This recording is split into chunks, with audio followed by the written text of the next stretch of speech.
Hello and welcome to the Pink Stripes podcast. I'm joined again by Matt and Andy to discuss the 43-0 shutout victory over the Dolphins, as well as the upcoming matchup against the Luke Falk led Jets. How y'all doing?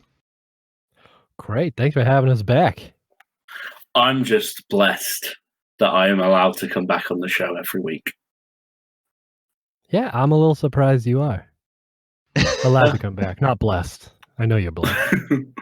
I'm just surprised they haven't shut us down yet for being too real. But, that's life, isn't it? I think we're flying a little under the radar, so we're doing pretty well there. Yeah, like a plane. Anyway, so what's happened this week? We played some sort of football game. Well, you could call it that. You could call it that. It might have been more of a scrimmage. 43-0. Arguably a good game for us. Did it feel that close to you guys? In the second half, it felt a lot more of a blowout than 43-0.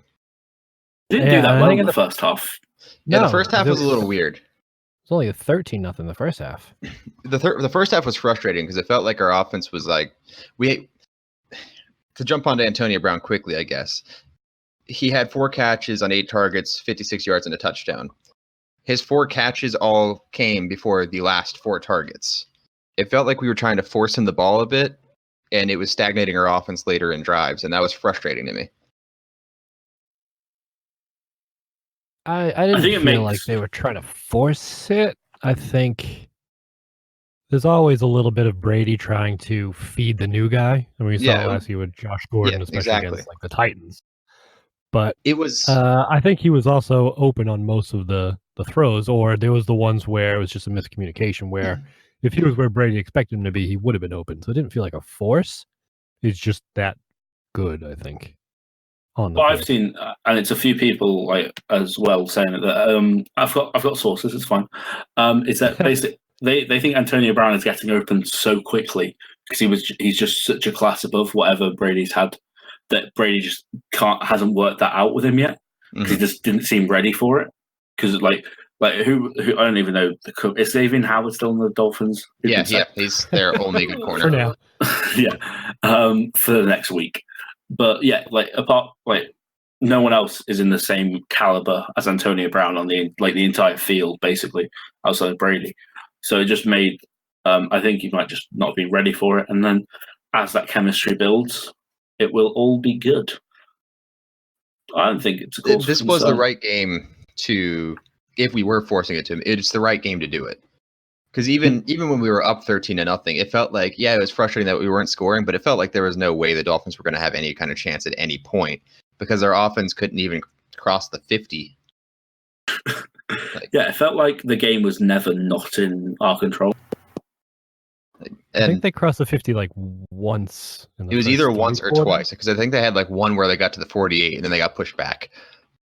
Yeah, I think because they showed a stat and it was plays in opponent's territory, and the Patriots had 30, and the Dolphins had 1 at the time. I think it was somewhere in the third quarter. Because they had a late drive with Rosen where they got into right. Yeah, and then we picked them off of the. Yeah. What was it? Going back to what Matt was saying, I don't and know then that play right at the end does get too open. It does get open too early, Antonio Brown, because Brady did hit him right off the back of the head with one of those throws. That was the one where he ran the wrong way. Yeah, he just and there was a play open. It just wasn't in the right direction. There was a third down play. It might have been the same one. I can't remember off the top of my head actually, but we had them spread 5 wide, and I saw immediately the way the defense was split out. You had Edelman had wide open space in the middle, and we just threw it in a contested catch situation to Antonio Brown just I guess to try it out. But I was thinking there on a third down that you just try to get your touchdown and then you can experiment later, but we didn't, and we still got the win. So it's not like it matters, but right. I mean, you take away, you add 7 points to this game and everything changes. Yeah, exactly. But at that point I think it was still 13-0 at that point. And I was sitting there try to get the 7 points instead of experimenting. If you look at it, in the fourth, we scored 10 in the third quarter, we scored 20 in the fourth quarter. Mm-hmm. Yeah. and a lot of that was defense. Because what was it? 12 points, two pick sixes. Yeah, we had 2 pick sixes.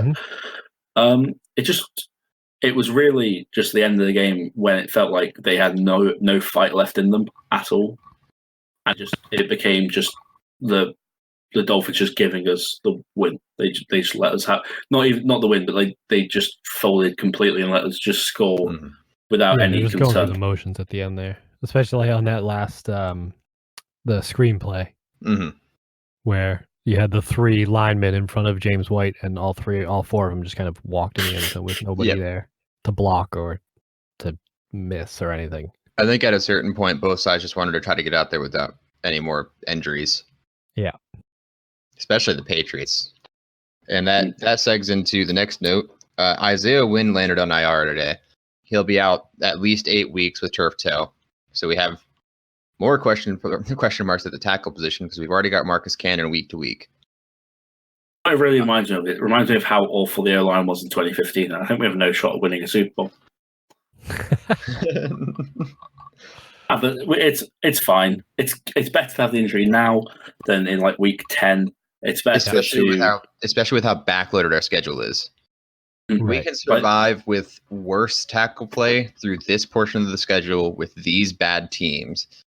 But when you look at our schedule later in the year, we have a lot of tough opponents. At the end of the day, we're going to be the number 1 seed. We're going to get to the AFC Championship. That's not a concern. That's who we need. That's what we need people to be healthy for. It's only really 2 games. Really, when you think about it, the Patriots' schedule is only 2 games a year. And that's all we need people to be healthy for. So it's chill. Well, 3 games, hopefully. Yeah, you look at our backloaded schedule. We got week 8 when it kind of starts. If you consider Cleveland a team to worry about, nobody knows what the hell Cleveland is yet. They won against the Jets, which they were supposed to do, and they won by multiple scores. But there are still a lot of question marks about that team. You have week 9. Baltimore looks like world beaters. They've played bad teams to start the year, but they still look really good. You got the Eagles in week 11, the Cowboys, the Texans, the Chiefs. Then we should be beating the Bengals, and we got the Dolphins in week 17. But you've also got the Bills in week 16, and they might be a little bit more of a question mark this year. They look a little tough, although they haven't had the best opponents either. Or the best of luck against the Patriots. Yeah, we should be beating them, especially since that was the home game. We should be beating them. We are a better team than them. But that's still a tough back end of a schedule after a really easy beginning part of the schedule. So I make spreadsheets in my spare time, and I remember seeing something about how Tom Brady had more wins in Buffalo than someone. And so I decided to look it up on Pro Football Reference. And of quarterback wins in Buffalo, Tom Brady is 5th all time. He is only behind Drew Bledsoe because Bledsoe has 18 wins. He's 4th all time in Buffalo history with wins in the stadium in Buffalo. With 18, 4 of those actually came with the Patriots, and then the 14. Brady's just behind him with 15 wins. So if he wins the next 3 matchups in Buffalo, he will move up to 4th place, behind the likes of Jim Kelly, Frank Reich, and Joe Ferguson. Okay, for people who can't remember, Drew Bledsoe played for the Buffalo Bills. Things you may have forgotten if you were between the ages of 1 and 4. I can't remember. Was it we traded him to the Bills and then he went to the Cowboys, or was it we traded him to the Cowboys and then he went to the Bills? No, we traded him to the Bills. Okay. Yeah. Okay. And he played there for I couldn't remember off the top of my head on that one. We traded him for something that I can't see, and I wish I hadn't started that sentence. He set a team record with passing yards. I love this phrase. Oh, okay. It said he continued his strong play in 2003 as the Bills began the year 2-0. Yeah. Got a whole 2 games into the season. He was with strong play. Yeah, that was the year that we traded them Lawyer Malloy, I believe, right before the season started. And then they blew the doors off the Patriots 31-0. And some ESPN guy said that the team hates Bill Belichick. Yes. But then the last game of the season, they played the Bills again. and they were up 31-0, but the Bills were driving. And so Belichick put all his starters back in the game to force the defensive stop to end the game and keep it at 31-0. So quite a bookend on that season. I can't remember who did we win the Super Bowl that year? In 2003, yes, we did. Oh yeah, just classic, isn't it? Yeah, you know. I think I'm relatively happy with. I think I would take that for another Super Bowl. What's that? If I could, I would take a 31 shutout for a Super Bowl. It'd be nice. It'd be nice to win one easy. Oh, I meant. Oh wait, sorry. I meant I would accept losing a 31-0 game. Oh, if that gave us a Super Bowl, I didn't. I was clearly confused about what happened. Oh no, that was 31-0. Yes. Yeah, I thought they beat us. Week 1, they beat us 31-0, and then week 17 we returned the favor. How amusing of a story. I gotta teach you stuff, Matt. Yeah, I mean, I wasn't around for that, was I? Right, yeah. Because you're a new wave Patriots fan. You're that new money Patriots fan. Yeah, I'm like Kathy Bates into the Titanic. Yeah. Sure. Yeah, what I really appreciated this week was how every single faction of our defense played well. Like every part of it was great. There was no, the cornerbacks make up for the linebacker. There was no, the defensive ends make up for the DTs. Every single individual position group worked perfectly. It was great. I would have liked to see a bit more pressure from the front line. I mean, we pressured the hell out of them at times. 7 sacks. Especially against Rosen. We killed Rosen. In the first half, not so much though. I thought that it was basically the defensive backfield that was kind of just not allowing anybody open, so it took forever, but they eventually got there. But then once it was the second half and things started getting away. To be fair, on the first half, the Dolphins had the ball so little that it's hard to actually take stock in anything that happens in terms of like, the passer shouldn't get there, because generally the Dolphins had 3 plays on offense in the first half. Yeah, they were so abysmal. I don't know what the total time of possession was at the end of the game, but I remember seeing it was like 30 minutes to like 15 or 30 minutes to like 13 at one point in the Patriots' favor. That Dolphins defense was so exhausted by the end of that game. It ended 36.5 minutes to 23.5 minutes, which is a pretty big swing. It was an absolutely absurd game from time of possession standpoint. The way the Patriots dominated it.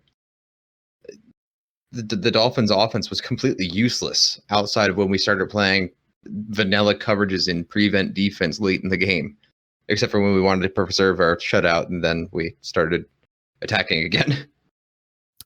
Yeah, I think an underrated part of this defense has been against the run too, because I mean you haven't really seen much of it just because teams have been playing from behind. Yeah, so they started to throw the ball. So that hasn't been a lot, but even in this game, they only allowed 42 rushing yards, but it was only on 15 carries. So, and the Steelers didn't run very well with Connor, and Connor's a good running back too.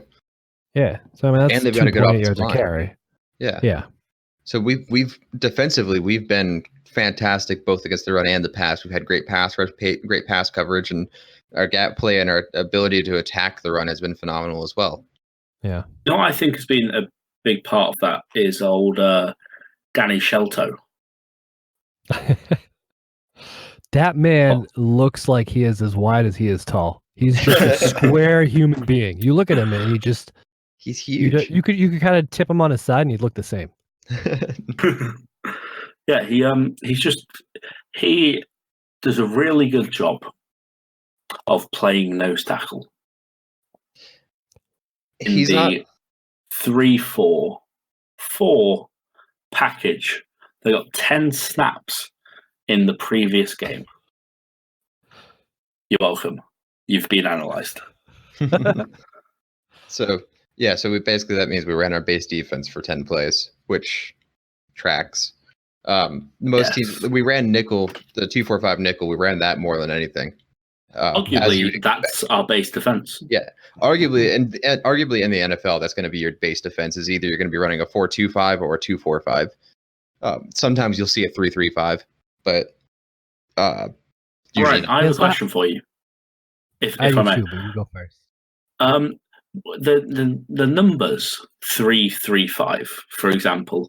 Now I know there's 11 players on the field, but none of those numbers are 11.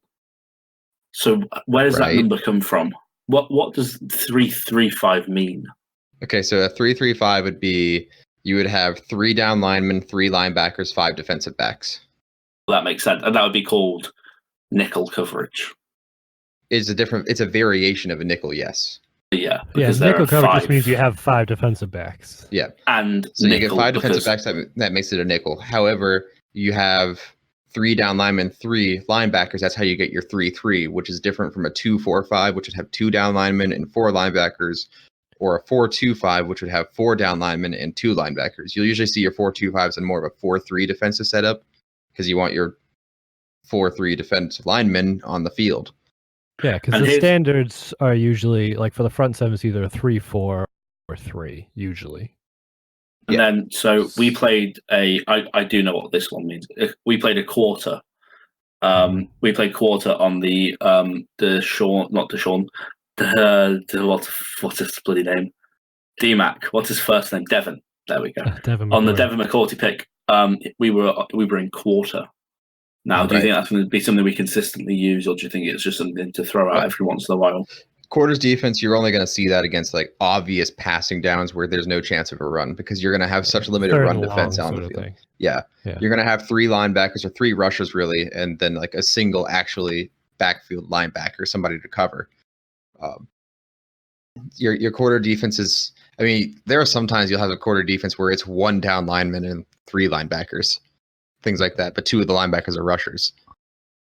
So that leads into my question, actually. So when they're talking about 3-4 versus a 4-3, the Patriots often seem to have the same people on there in terms of players. So how do they determine what the actual lineup is? Like when Chase Winovich is out there, is he considered a linebacker or is he considered a defensive lineman? Well, what we're seeing in the modern NFL is a melding of positions into what we would call edge. So Winovich would be an edge defender. So since the Patriots run a multiple defensive look, so we can run both 4-3 and 3-4. We favor 3-4 because we have better nose defenders and things like that for that situation, and we favor it for run defense. But if we need to, we can run a 4-3 look out there. We have the linebackers for it. Winovich would be an edge player. So on a 4-3, if you want to put it into boxes, in a 4-3, he'd be a defensive end. In a 3-4, he'd be an outside linebacker. So when they track that, how do they determine what he is? Is it just if he stands up, he's a linebacker, and if he's got his hand in the dirt, he's a lineman? I don't know how people track it, but I would imagine that would essentially be how it is. I'm sure the Patriots would look at it differently from a coaching staff standpoint, but yeah, because I assume it has to do with like responsibilities too. Sort of. Like, I mean, if you have a hand in the dirt, it's a little harder to drop back into coverage. True. Unless wasn't it Danny Shelton that dropped back into coverage and almost had the pick on the Gilmore pick 6? Some big body in the middle. I don't know if it was Sheldon, but it was some big body. I don't think it was Shelton. I know it. Oh shoot, I can't remember who it is. I'll have to look at the play again, but I can't remember who that one was. But I know what you're talking about. Yeah, like he was playing trail technique on the receiver. Yeah. One thing that I think is quite interesting for the team is how deep the interior lineman situation actually is. Mm-hmm. In like that's a weird, because as you said, we mainly use nose tackles and such. Oh, like that's why we have such a good nose tackle. We use at 3-4, but then you've got like 4 or 5 defensive tackles you can play. You've got a guy can play there, Butler. You can play Bennett interior. But just a lot of options there. Yeah, I feel like nobody's really talking about Bennett anymore with everything else that's been going on. But Like he's he had kind of a big name on that defensive line. Yeah. He had 25 snaps and a sack, to give you an idea. Yeah. But yeah, I think it might just be because we spent so much time in 2-4-5 that that's true. They just thought it was better to go without him for a fair portion of that. And in a 2-4-5, you'll usually see your smaller sets. You usually won't see a nose tackle, for instance, in a 2-4-5. You'll usually see more of a pass rushing defensive tackle and then more of a in the middle defensive end. Like your pass rushing defensive tackle will be like your 1 gapper, and then your defensive end will be your 3 gapper in a 2-4-5. Would that be Michael Bennett's role on this team? Bennett is he can play 3 gap, but he's more 4-5. Like he's more of an outside edge rusher type. Like you can put him in as if going back to the simplified terms, you could put him in as a 4-3 defensive tackle if you needed to, but it's not really his strength. But in any event, really what Bennett is for our team is probably a rotational, like he's there for pass rushing. So he's rotational in that regard. He's not going to be there to stop the run or things like that. He's going to be in there to disrupt the pass. Got it. So similar to like a Winovich. Sort of, just more effective because he's a veteran. Like Winovich, when we put Winovich out there, it's usually learning snaps. Winovich got sack and a quarter, sack and a half. Hey, not too bad. He got a sack and a half. Yeah. Was it a sack and a half? I didn't see the half sack. He shared it with Collins, I believe. Yeah. Talking about Collins, what a game from him. 2 picks, a lot of tackles. He's flying all over the field, and he looks really good in the Patriots uniform again. I'm still not used to seeing him wearing the number 58 instead of the number 91, but I know. Andy, what was that thing you said earlier? He's matured. He's matured. It's nicer. He looks a little bigger too. He looks a little more like an actual linebacker. Yeah, you're just standing closer to him. Yeah, Andy, you said that thing earlier where he's got the it's a common thing, but you said it. He's got the athleticism of a DB in a linebacker's body, and he uses that so well. Yes. I mean, you saw it on that like the first play from scrimmage where the Dolphins tried to run a jet sweep, and he had that outside edge contain role. And so he's supposed to basically just drive the tight end out to string the play outside, and he just kind of stepped inside the guy, jumped in front of it, and just tackled the wide receiver for a loss immediately. Yeah, like he's just one of those quick feet. Yeah, he's just one of those pure. It's such one of those like awful terms to use, but he's just one of those like X Factor style guys. You know, like they just do they do things that no other player can do when they're out there.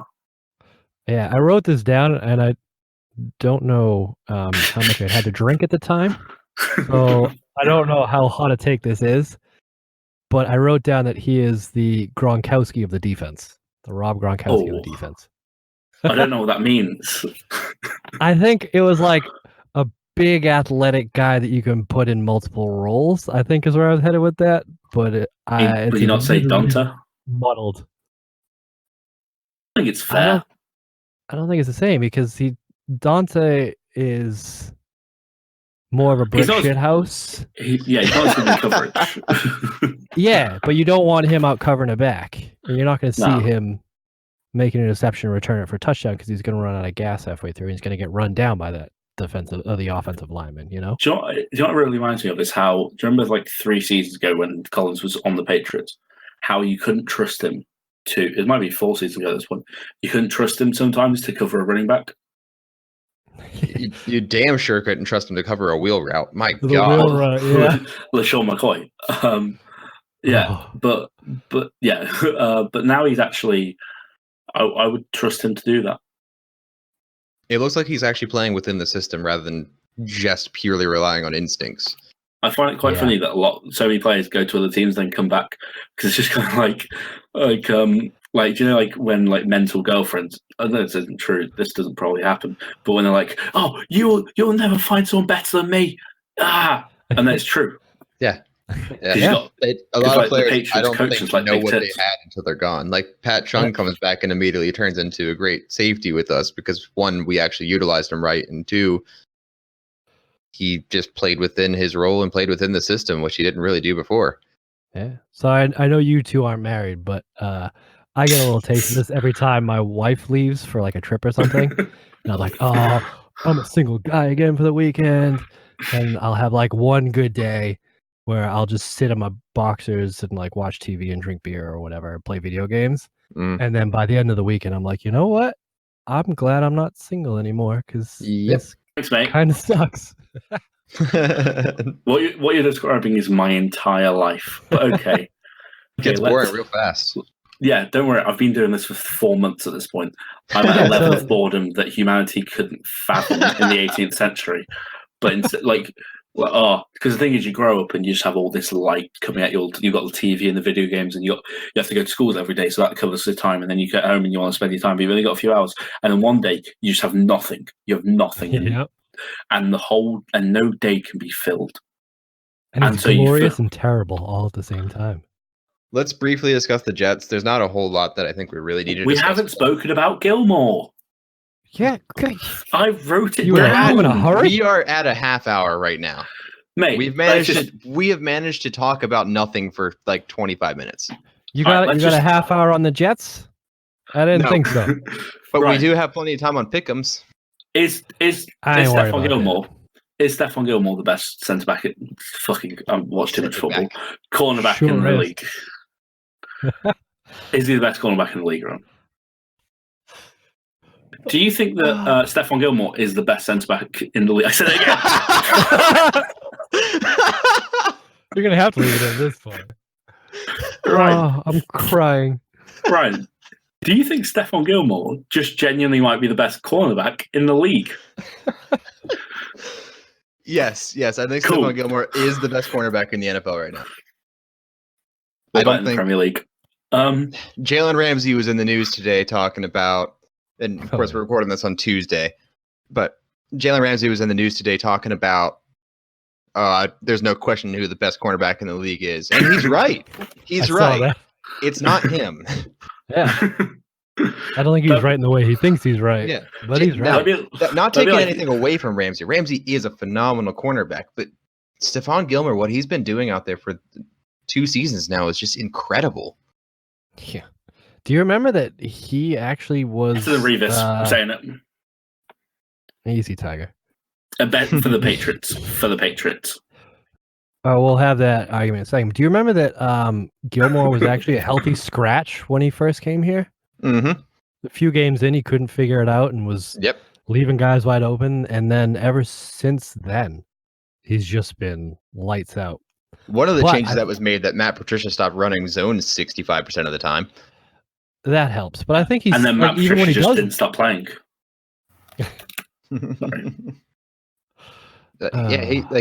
He really improved significantly after like the first 4 weeks was when it was really bad. He really improved significantly, and a lot of that was we put him in man coverage, but a lot of it was he has developed significantly in zone coverage as well. That's what I was going to say. Yeah. But it is quite. I like the guy. I think he did a good job. But it is quite evident that the defense has improved massively since Patricia left. Oh God, yeah. We became aggressive. We were so soft with Patricia. We would never blitz. We would always drop 8 people into coverage. Once we got like a 2-score lead, we'd be running prevent defense, and it would drive me insane. Bend don't break.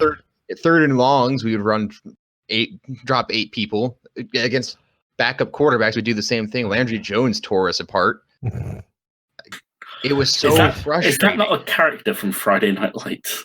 Who's Landry Jones? Is that the Steelers backup? Yes, I was the Steelers backup quarterback for a while there. Jesus Christ! I'm pretty sure he's the MVP of the MLS last year, wasn't he? He was so bad, and he lit us up. Yeah, that wasn't a good game. Because any quarterback can do well if they have all the time in the row and wouldn't pressure quarterbacks. It's the good old days of most yards in the league allowed and least points in the league. Yep. It did work out on occasion. Yeah. I mean, we'd still win games and everything. It was just ridiculously frustrating to watch that kind of defense. And it makes you wonder, with how good that 2014 defense really was, how much better they would have been. Mm-hmm. If it was just Bill. If it was just Bill, or if it was Flores. Flores, yeah. just the aggressiveness that they had, because that was a press man coverage team too with Browner and Revis. Mm-hmm. That reminds me. So, do you remember how we used to all have discussions of whether or not you had the option of keeping Josh or Matt Patricia? Who would you go for? And a lot of people said Matt Patricia, but now it's fairly evident what the right answer is. Yes. Bill Belichick. The team has gone far and beyond what we had with Matt Patricia. It might be the best. There's an argument you can make for it being the best offensive and defensive team in the league. There's an argument. And that didn't happen with Matt Patricia around. I really enjoy our defense. Do you know the thing is? My issue with the defense is, as everyone says, is that we watch them just not get pressure. And I was always just like, why did we trade away Chandler Jones? We had such a solid, powerful defense pressure that we could get from him, and we just have nothing like it. And now we have worse players, and yet we get more pressure just because they're willing to use them properly. Mm-hmm. Yeah, manufactured pressure. Yep. Mm-hmm. You send blitz packages, and you rely on your corners and your safeties to cover, and that we do a brilliant job with that. And we actually unleash our pass rushers even in four-man rushes. When it was Patricia, it was all about maintain your gaps, keep them in the pocket. No, especially if it's not Cam Newton out there, if it's somebody that, well, Cam Newton can't run now, but if it's somebody that can't really run, you send the pressure at them. And I fully expect, this segs into talking about the Jets, I fully expect us to send pressure at Luke Falk. Oh, probably every play. Because it doesn't look like, based on what he saw, now he was better than Simeon, but a lot of that was because there's no way the Browns were preparing for Luke Falk to come into that game at any point. But he looked better than Trevor Simeon, but he looked almost completely unwilling to throw downfield unless it was wide open. You know who the new backup QB is for the Jets? Officially, it's Le'Veon Bell, isn't it? Yeah, and I think it would be really funny if first play I don't like injuries, but if Luke Falk left the game and then we see a whole game of Wildcat. I mean, we're probably going to see a heavy dose of Wildcat anyways, because remember last year against the Bills? Mm-hmm. We might see a situation like that again where they run a bunch of Wildcat looks and things like that, and they don't really try to throw it too much. The Jets really have nothing, don't they? They have a linebacker they paid like £900 million or dollars. worth the same nowadays, Brexit. But yeah, they have nothing on defense. They have nothing on offense. I mean, they've got Jamal Adams. They have a better defense than they do in offense. Jamal Adams is good. I forgot about him, to be fair. I like him. I wish he was on a different team. They have talent on that. Give it a week. Yeah. They have talent on that defense. They don't have very much cornerback, but they've got Leonard Williams, they've got CJ Mosley, and they've got Jamal Adams. That's a pretty good trio of defenders. It's just not, they don't have the pieces around that. And and they just sat Tremaine Johnson. They just sat him. Tremaine Johnson was play him. Really, really bad in week 1. He's a terrible player. He got saved on that. I don't know how he looked that good on that Rams team, but he got paid off being on that team, and now he's just living la vida loca. No, I fully expect we're going to send pressure at Luke Falk and that offense. We're going to disrupt them. They're not going to get much going because our defense is just too stout, and our offense is going to be able to move the ball against that defense. We might not be able to run as effectively as they would like because our offensive line situation, because they do have good run stuffing defensive linemen and linebackers, but they can't cover everybody, not with those corners. No. So this could be one of those games where Brady just dices a defense up for 300, 400 yards, and we don't really run the ball very much. 10 and 20 set formations. And manufacture quote rushing yards out of like James White on screens. Because that's sometimes when we can't run the ball traditionally, that's what we do is we just pass the ball short to our running backs, usually James White. Mm-hmm. Or bubble screens to a wide receiver or something like that. Let Edelman run with it. Yep. So I was furiously Googling while you guys were talking, so I wasn't really paying attention. Because I'm trying to find out how rookie quarterbacks do against Bill Belichick defense? Not well. Very poorly. Yeah, I couldn't find an exact number, a recent one, because all the stuff was from 2017, but I found a comment on Reddit from 11 months ago that says on NFL Network, they said that Belichick is 23-0 against QBs under the age of 25 at Foxborough. Mm-hmm. Let's break that. This is from a Chiefs fan, so we know how that ended. Yeah. So I think they're at least 24-0 against quarterbacks under the age of 25 at Foxborough. Yeah. We should be able to handle this pretty well. I don't see a way the Jets are going to win this game. So it's not a rookie QB though, is it? Here's might as well be. Here's something for you. Do the Jets? It's not. Did the Jets score a touchdown this week? Yes. Yeah, it's going to be hard to not allow a touchdown, for 3 weeks. As Le'Veon Bell. Well, they've already done that. I thought it was a field goal. No, they've already gone 3 weeks without allowing a touchdown. They didn't allow a touchdown in the Super Bowl. No, I'm just. Let's just keep going back. Our team is different now. If you want to go back, I think if you want to go back to the last regular season, I don't think they allowed a touchdown in last 4 games. Last couple of games, yeah. Total 4 games total. Their last regular season touchdown, I believe, was against Pittsburgh last year. Third quarter, maybe. I mean, someone's left. I would say that. I think we saw the same thing.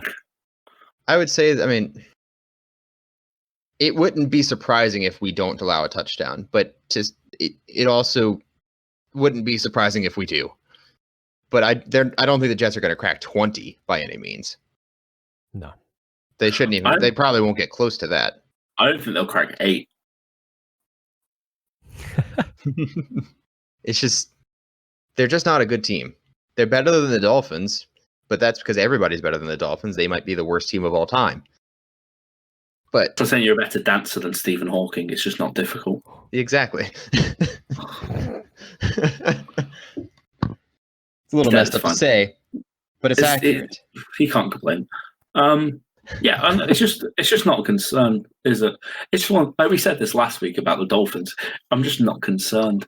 Yeah. It's like sending your kid out to play in the 1960s. You just do it. They're going to win, right? Or do whatever kids do.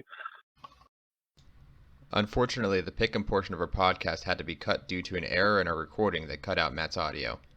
This shouldn't be an issue in future episodes, but it has forced us to end this show early. That concludes this episode of the Pink Stripes podcast. Please subscribe if you haven't already, and thanks for listening.